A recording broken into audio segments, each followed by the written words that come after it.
Avi Meyer's Northtown Neighborhood News Magazine, a presentation of Sonny Hirsch and myself. ntnm.org on the web. 8.5 years worth of shows, close to 300,000 shows watched on YouTube. Thank you very much. Community Policing Caps24.org. It is Aldermanic season. Jewish Chicago will be coming out with an issue for the Aldermanic election. It is a pleasure this is the first show we're going full blast on the Aldermanic election.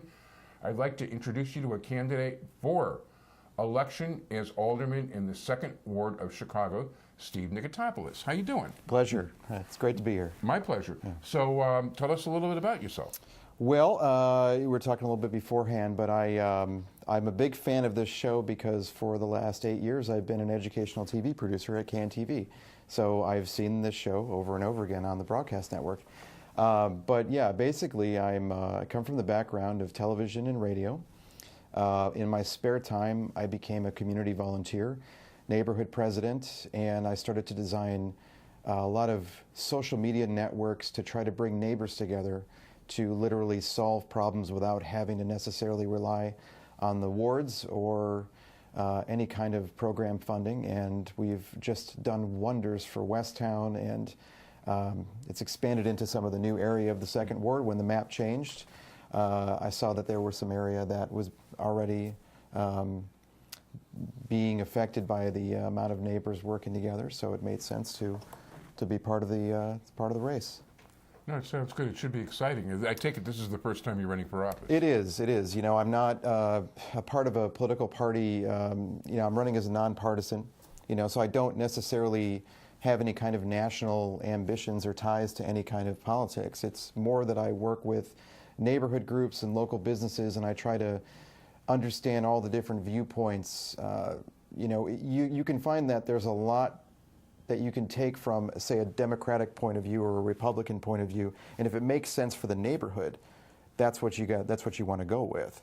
So I kind of enjoy looking at the spectrum of political philosophy, but I'm not a lifelong party of any party per se. Yeah, my view's always been it should be you know, things like the civic stuff should be practical matters. Well, that's what it is.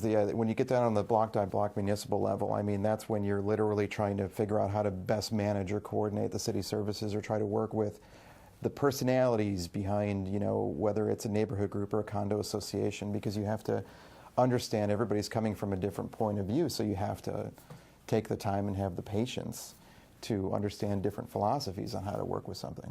So you're knocking on doors? Is that how you're going about things for now? Yeah, you know, I get a really, I get a kick out of knocking on doors because I love meeting people in person and making first impressions. I tend to think that an alderman needs to be a representative for a neighborhood. And in doing that, you have to know who you're talking to, who you're representing, who you're trying to stand up for, and what the main issues are.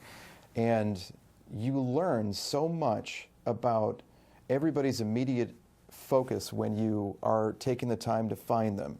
So it's door knocking, it's going to the right places at the right times, it's going to the neighborhood meetings, the association meetings, and in doing that, everybody's excited to educate you on what their main focus is.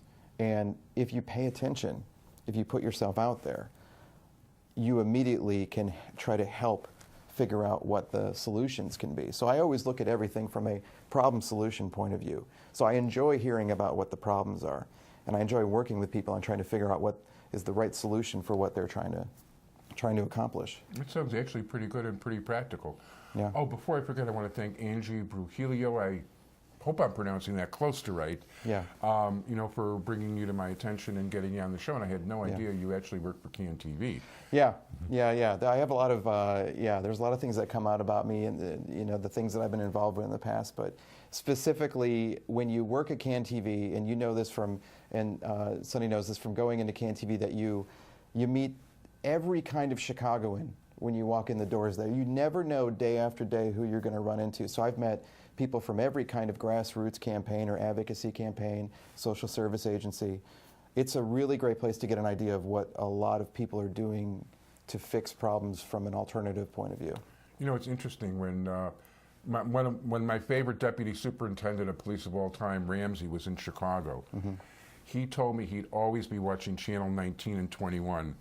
And he says he watched my show a lot because he always wanted to see what kind of dangerous nuts were running around.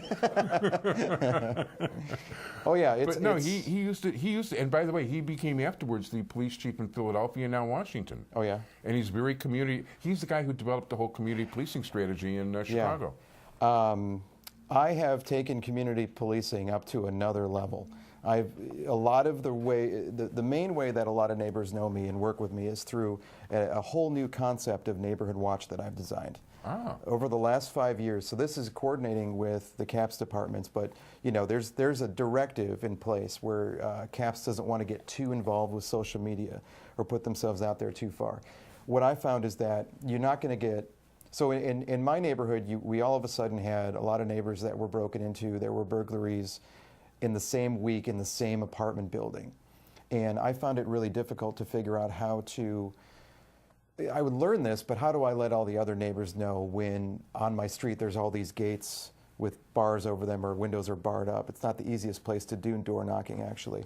And what I decided to do was figure out how to do community meetings, but then even then, you only get so many people coming to a Tuesday night meeting or a Wednesday night meeting. Now with social media, and using the social media tools that exist, so that's Twitter, Facebook, Instagram, you get people that can be part of a conversation at their convenience without having to go and show up anywhere. So the basis was to design a place that's a trusted place. So like with CanTV, some of the shows are live call-in. Right. You want to make sure that you don't put bad callers on the air. So there's an accountability that you want to have, especially if I'm sitting next to Pat Quinn or something. I don't want to have anybody call in and say like, hey, look at that guy, just whatever it's going to be. So you want to make sure things stay accountable. So the groups, the internet doesn't have a lot of rules to it, but what I do is I try to keep it all moderated and neighborly, constructive. So if you get enough people into the same places, you can immediately build advocacy campaigns. You build up huge conversations between the neighborhood groups. We've built coalitions across all of Westtown. Nice. And we have effectively helped catch burglars, catalytic converter thieves. We've reunited almost 200 lost dogs with their owners. Really? Because you literally are putting up pictures. This dog was found. I have them for the afternoon. They're in my house. They're warm and they're safe. Does anybody know? That's my neighbor's dog. I'll tell them. And you immediately get all the people in the same place. You can do really amazing things. So that's the neighborhood watch concept for how everybody can look out for each other and help each other. And it benefits CAPS because more people understand why they have to call 911. Why is it important to call 911? They track the 911 calls, and the beat assignments are based on the amount of calls that come in for certain corners. Why do you call 311? What's the difference between 311 and 911? You could do this basic advocacy for and education campaigns for what CAPS really tries to get out there, but not everybody can make it to those meetings. So it's kind of a way to improve the interactivity between CAPS and neighbors. Yeah, it sounds like you're doing a really good job with that. One of the things I found is that it can be a very effective tool for that sort of thing or for communities, but it depends very much on who's running things. Well, that's the thing. It's all about management. Like in the 24th district, I put a lot of faith in the 24 guys. Across the way in Evanston, Alderman Rainey runs an incredible hands-on website for constituents.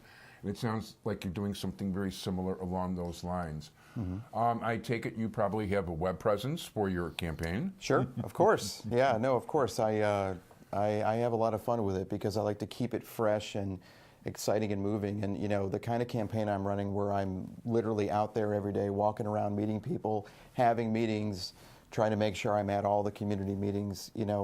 I like to share with people how much work I'm doing. So every day I update in multiple ways my Facebook pages, my Twitter accounts. I have a weekly newsletter now where We're starting to run out of time, so. Okay. Well, I'm just saying, I also write a weekly newsletter. What's the site?